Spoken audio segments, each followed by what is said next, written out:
Ez Kurdistanım axa evine, Varê meheran û şêrên Kürda. Jararat heta çûdiye bilind, Navê te di dilan de dimîne şêrîn. Ez Kurdistanım welatê Kürdan, Welatê stran û çîrokên cihan. Li her goşeyê bîr û destan, Li her dengî dengê Kurdistan. Ararat serbilinde dino mezmanan, Cudi şahiden li dîrokên cîhan.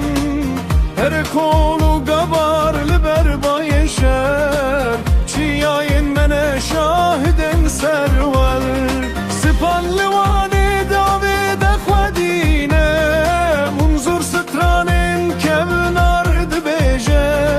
Zagros dirêje wek veya dîrokê, Gabar li Bakurê şanoya mirovekê.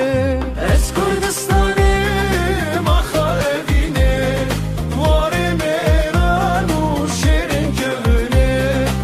Jagirî heta efirînê, Srana te dimeşe di nav canan de.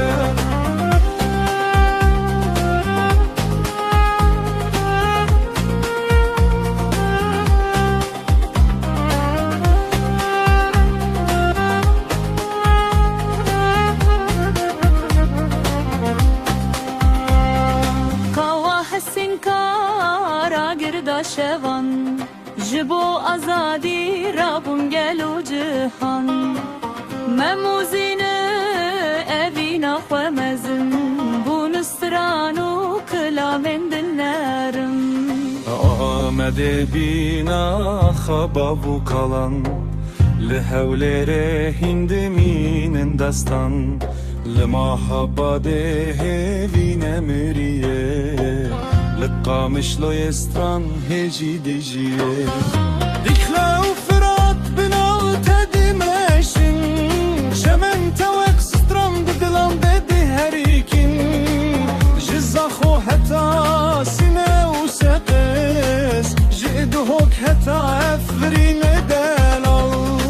Ez Kurdistanım axa evînê, Warê mêran û şêrên kevnê.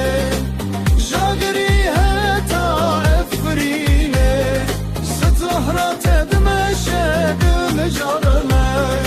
Ez Kurdistanım guda cihanê, Warê evînê, Warê mêranê.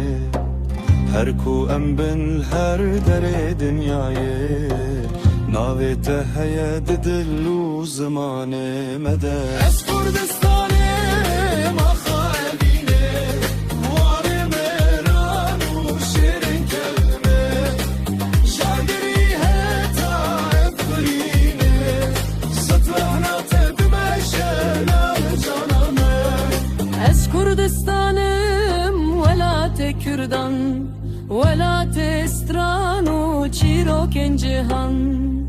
Li her goşeyê bîr û destan, Li her dengî dengê